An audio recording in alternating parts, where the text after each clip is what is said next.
안녕하세요. 안녕하세요. 베니아님도 인사 좀 해주세요. 아, 예, 안녕하십니까. 네, 반갑습니다. 안녕하세요. 반갑습니다. 네. 자, 오늘은 고수 장바구니 오늘 또 분양권 이 아파트 청약의 최고 전문가 베니아님을 모셨습니다. 매주 구독 스터디 하고 있는데 그래도 또 새로운 분들에게 또 다양한 새로운 정보 제공해드리기 위해서 알차게 유료 강의 이상으로 준비해 왔습니다. 그래요. 자, 여러분들 일단 오늘 베니아님 소개를 먼저 간략하게 하고 시작할까요? 개인적으로 짧게 하면은 정말 오랜 기간 봤어요. 오랜 기간 봤는데 정말 집중력 있고, 이분이 또 특이한 건 분양권만 또 하는 것도 아니에요. 경매도 할 줄 알고 분양권도 할 줄 알고 정말 다재다능한, 그리고 집중력이 좋고 센스 좋은 베니아님 되겠습니다.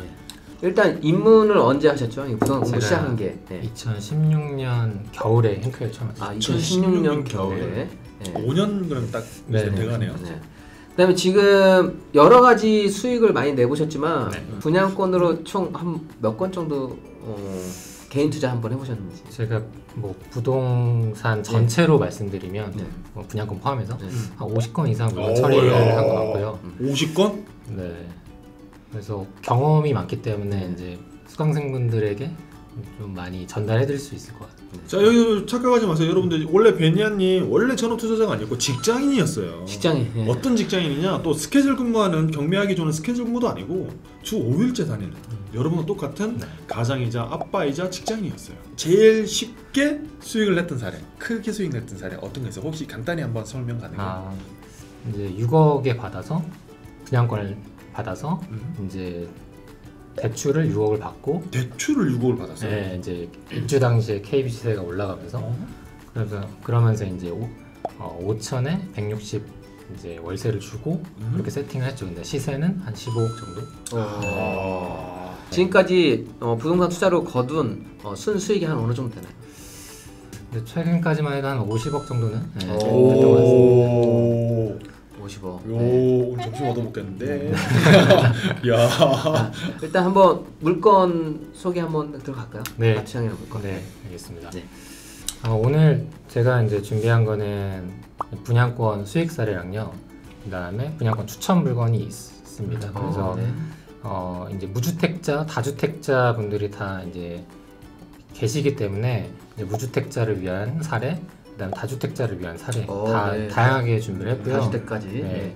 그리고 이게 다 최근 사례고 현재도 유효한 투자 방법이기 때문에 아마 끝까지 들으시면 큰 도움이 되실 겁니다.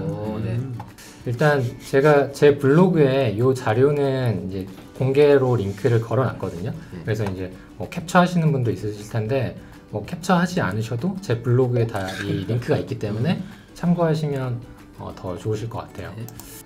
첫 번째 사례는 27살 무주택 미혼 여성 이제 집주인 되다라는 사례예요.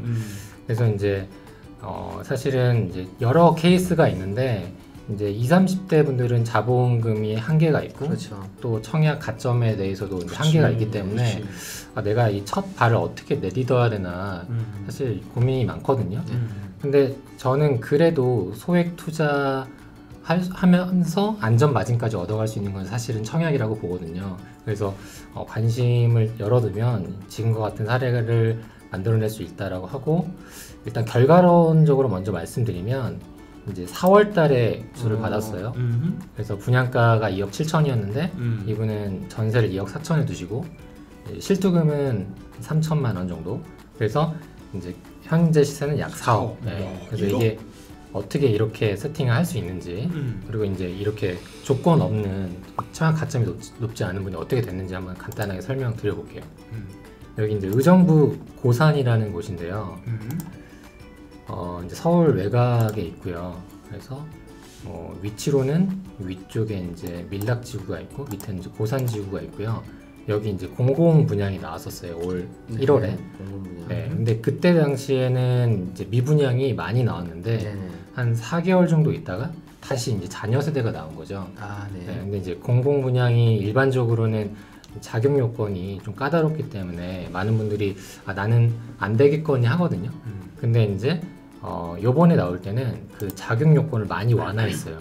그래서 실제로 보시면 모집 세대가 685세대고요. 네. 그리고 이제 제가 네모 박스를 쳐놨는데 뭐 차량 통장도 안 보고 뭐 과거 당첨 사실 여부도 안 보고 자산 소득 다 안 보고 그냥 무주택 수도권의 무주택 세대 구성원이면 오로지 추첨으로 뽑는다. 네네. 네, 그렇게 된 거죠. 그러니까 이게 안 팔린 물건이어서 685세대나 되고 네네. 그러니까 자격 요건을 확 낮춰버렸네요, 그죠? 네, 맞습니다. 그래서 근데 중요한 건 올 초의 분위기와 이제 4월 달의 분위기는 많이 달라진 거죠. 왜냐하면 지금 이제 여기 KB 시기화를 보면 전세나 매매나 다 의정부가 지금 이렇게 상승세 구간에 있잖아요. 그러네요. 그래서 네. 1월 달에는 조용했는데 차가웠는데 이제 4월 달 현 시점에서도 이제 상승 중인데 이 분위기가 많이 반전됐기 때문에 사실은 그 4월 달에는 충분히 계약해도 안전마진이 남는 상품이었죠. 네. 근데 이제 많은 분들이 이런 LH 청약은 이제 글자가 너무 깨알같이 되어 있고 이제 와닿지 않기 때문에 그렇죠. 그냥 안 되겠거니 하고 공고문을 잘 안 보는 경우가 많거든요. 네. 그래서 이 공고문만 잘 봐도 LH 그 청약 사이트에 가서 돈 되는 정보가 많이 있다. 네. 맞아요. 그리고 이제 민간 분양과 공공 분양이 조금 차이가 있는데요. 네. 근데 민간 분양은 자녀 세대가 나오면 즉시 소진을 하고 홍보를 하고 하거든요. 근데 공공 분양은 미분양이 나면 한 3개월 내지 한 6개월 후에 재매각을 하니까 사이와 그 사이에 약간 좀 변화가 있을 수 있다. 이런 게 한 가지 또 팁이 될 수 있을 것 같아요. 여러분들께도 제가 경매를 기본적으로 배우시지만 지금은 똘똘한 한 채는 꼭 갖고 계셔야 되고 그게 워낙에 좀 큰 수익을 주는 장이기 때문에 아파트 청약에 대한 공부는 반드시 하셔가지고 가장 돈을 좀 잘 이렇게 불릴 수 있는 지금 딱 그런 시기이고 그런 방법 안전하다고 또 생각을 합니다. 일단 사회초년생분들도 이런 부분을 좀 눈여겨보시면 좋을 것 같습니다. 네. 자, 다음 물건 한번 또 소개해 주시죠. 네, 이번에는 이제 제목을 이틀 만에 500만 원 수익 내기 이렇게 정했는데요. 500만 원? 이제 이거는 무주택자, 다주택자 모두에게 이제 유효한 상품이고 사례입니다. 이것도 최근에 한 달도 안 된 사례거든요. 네. 이제 어떻게 이런 게 있는지 설명을 간단히 드리겠습니다. 여기는 이제 대구에 있고요. 대구요. 네, 대구에 있고 지금 대구 북구에 이제 고성동이라는 곳에 있고 이제 이렇게 보면은 상업용지에 지어져서 네. 여기 주상복합이 다 한 50층까지 쭉 올라갑니다. 오. 네. 근데 이제 상업용지에 지어지는 아파트나 주상복합은 여기에 이제 오피스텔이 같이 공급되는 경우가 상당히 많아요. 그래서 특히나 이제 대구에는 아파트 대체재로 사용 가능한 오피스텔이 상당히 많이 공급이 되고요. 그 몇 가지 그 수익이 되는 몇 가지 그 특징이 있는데 우선 요게 이제 아까 그 태양 오페라의 도면이거든요. 보시면은 여기 84A부터 121까지는 이제 아파트입니다. 아파트고 이제 OF80 요게 이제 오피스텔이거든요. 네. 근데 돈 되는 오피스텔의 특징이 몇 가지가 있는데 우선은 이제 아파트와 같이 이제 혼재돼 있어서 외부에서 봤을 때 이게 아파트인지 오피스텔인지 잘 모르고 그러네요. 네, 네. 그런 부분이 있고 네. 또 이제 세대수가 많고 네. 또 메이저 브랜드고 네네. 또 이제 커뮤니티를 또 같이 쓸 수 있고 이런 것들이 좀 수익이 나는 상품의 특징이고요. 그러네요. 네. 그리고 이 동호수 배치도를 보면 이 OF가 이 한 동이 차지하죠. 근데 간혹 보면 오피스텔이 이게 저층에서 끝나는 경우가 있어요. 그렇지. 근데 이 경우에는 그래도 37층까지 쭉 올라가기 37층. 때문에 이것도 좋은 요소거든요.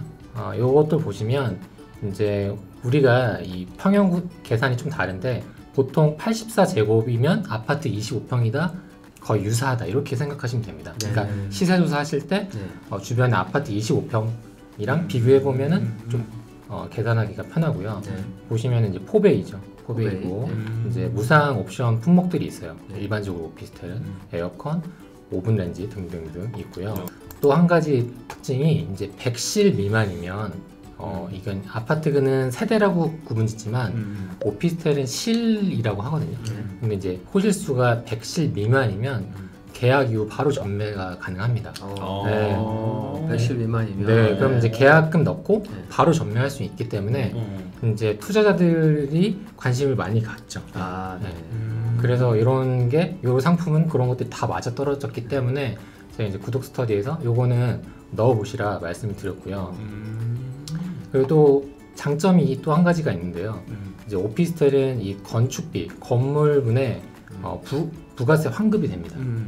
무슨 말이냐면 예를 들어서 여기 지금 건물분이 2억 1천이잖아요. 그럼 이게 이 시점 되면은 한 2,100만 원이 다시 환급이 되는 거예요. 아, 네. 네. 그러니까 내 투자금이 실투금이 많이 줄어드는 거죠. 네, 이런 장점이 있고요. 그리고 또 한 가지 장점은 청약 통장을 쓰지 않는다. 네, 그냥 100만 원 신청금만 넣으면 온전히 추첨을 통해서 하기 때문에 청약 통장 없이 할 수 있고, 그리고 한 가지 유의하셔야 할 점은 있어요. 뭐냐면은 모집 공고를 보면 요 문구가 있는지 없는지 꼭 보셔야 되거든요. 청약 당첨자의 청약 신청금은 계약금의 일부로 대체되지 않고 환불된다. 네, 이 말은 뭐냐면 당첨되고 포기해도 환불받는다. 네, 그럼 나는 뭐 떨어지면 뭐 환급 받고 당연히, 그리고 당첨되고 포기해도 환불 받고 하기 때문에 사실 안 할 이유가 없는 거죠. 그러네요. 네. 그냥 거의 뭐 복권이랑 똑같네요. 그냥. 네. 1도 손해보지 않는. 1도 손해보지 않는. 네. 일단 여러분들 뭐 이런 단지를 찾아내는 게 좀 되게 좋은 것 같아요. 그러니까 뭐 100실 미만이고, 원래 오피스텔 같은 경우에는 나홀로 오피스텔이 되게 많거든요. 그런데 이렇게 아파트 단지 내에 같이 껴있으면 아파트에 이런 편의시설, 커뮤니티도 같이 사용할 수가 있고, 그리고 일단 여기에 아파트 가격 대비 오피스텔 분양가가 그렇게 비싸지 않다고 하면, 프리미엄이 예상된다고 하면 일단 받아놓고 나서 프리미엄이 붙으면 일단 계약을 하는 거고, 프리미엄 붙지 않으면 나 계약을 하지 않으면 되는 거고. 그러니까 이거는 거의 뭐 밑져야 본전이면서도 지금처럼 이렇게 시장 분위기가 좋았을 때는 당연히 그냥 무조건 넣어봐도 되는 그런 상품인 것 같습니다. 이게 또 한 가지 좋은 점이 주택수에 잡히지가 않아요. 오피스텔 분양가. 그렇죠. 네, 그러니까 그런 점도 한 가지 좀 투자 포인트가 될 수 있죠. 다른 네, 그래서 제가 이제 이 사례 플러스 어떻게 보면 또 여러분들이 투자로 이어질 수 있는 팁을 한 가지 더 가져왔는데요. 제가 아까 대구에는 이제 이런 오피스텔이 많이 있다고 했잖아요. 그래서 이 표를 보시면 이제 오피스텔을 쭉 정리한 건데, 아까 말씀드린 것처럼 100실 미만은 이 85실은 전매가 가능하죠. 그리고 전매 예스네 거기. 네, 이거는 100실 넘기 때문에 안 되고. 그리고 이제 이게 중요해요. 보증사가 이제 허그냐 시행사냐에 따라서 이것도 투자 포인트가 되거든요. 무슨 말이냐면 제가 기존에 뭐 아파트 중도금 대출이 2건 있어요. 근데 시행사 보증이면 이거는 추가로 받을 수 있는 거예요. 대출이 있어요. 대출 추가된다. 그렇기 때문에 이거는 내가 주택수에 영향받지 않고 전매도 가능하면서 대출도 늘려갈 수 있는 또 투자 포인트가 될 수 있기 때문에 이 표를 좀 참고하셔서 뭐 급매물이나 이런 것도 잘 찾아보면 또 나오거든요. 세 번째는 이제 다주택자를 위한 프리미엄 그리고 이제 플러스 법인. 이거 좋지. 네. 사실 이제 투자 개수가 막혀 있으신 분들은 아마 좀 도움이 되실 거라 생각하고요. 이건 제가 투자했던 사례고요. 베냐님 직접 투자한 사례요. 네네네. 이건 이제 인천의 동구에 이제 브리질이라는 아파트고요. 특징이 하나 있습니다. 자, 궁금한 게 저는 저희 특이한 걸 봤어요. 보시면서 법정 경계를 자주 누르시네요. 네네. 근데 법정 경계는 안 누르는데 그건 혹시 어떤 팁이 있어서 법정 경계를 눌러서 확인하시는 거예요? 이제 행정구역이 뭐 어디에 있는지도 사실 저는 되게 왜? 관심 있게 보거든요. 왜? 그러니까 예를 들어서 뭐 미추홀구라고 하면 미추홀구 중간에 있는 거랑 이 경계선에 있는 거랑 또 다르거든요. 그럼 경계선에 있으면 생활권이 미추홀구라기보다는 동구 생활권이라고 또 볼 수 있거든요. 그러니까 이거는 이제 행정구역은 이제 정말로 행정구역이지 더 중요한 건 생활권이기 때문에 그런 걸 좀 보죠. 그리고 이제 여기가 규제 지역인지 비규제 지역인지 그런 것도 좀. 그래서 여기가 이제 인천에서는 약간 좀 낙후된 지역이었어요. 그래서 예전에 여기 사진을 보면 지금 이게 예전 사진이거든요. 네. 그래서 되게 낙후된 지역이어서 이곳은 이제 우리가 흔히 알고 있는 재개발 재건축으로 진행된 게 아니라 여기 밑에 보시면 주거 환경 개선 사업 지구, 그러니까 공공이 자원을 투입해서 같이 진행한 거예요. 안 그러면 이게 사업이 진행될 수 없기 때문에. 그래서 여기에서 이 권리를 갖고 있는 사람은 지구 주민이라고 합니다. 여기 특징이 있는데요. 일단 분양가 상한제 이제 묶이기 때문에 절대 분양가가 되게 저렴해요. 30평이 한 2억 5천 정도고, 그 다음에 또 좋은 게 계약금 넣고 바로 잔금이에요. 네. 그러니까 중도금 이슈가 없는 거죠. 네. 그래서 저는 이거를 법인으로 프리미엄을 주고 샀죠. 시세는 제가 이걸 피까지 해서 한 7천 정도 제 투자금이 들어갔고 지금은 한 1억 6천 정도 올랐으니까 네. 그래서 취득가 3억, 전세가 3억, 시세 4억 6천. 네. 그리고 이제 법인은 법인세가 뭐 10%에 추가가세 20%니까 일반보다 훨씬 더 세금적으로도 유리하고요. 또 한 가지 장점은 이 LH 상품은 민간과 다르게 그 입주 잔금에 대한 독촉이 덜합니다. 보통은 2개월 안에 잔금을 안 치르면 빨리빨리 잔금 치르라고 막 내용 증명도 보내고 하거든요.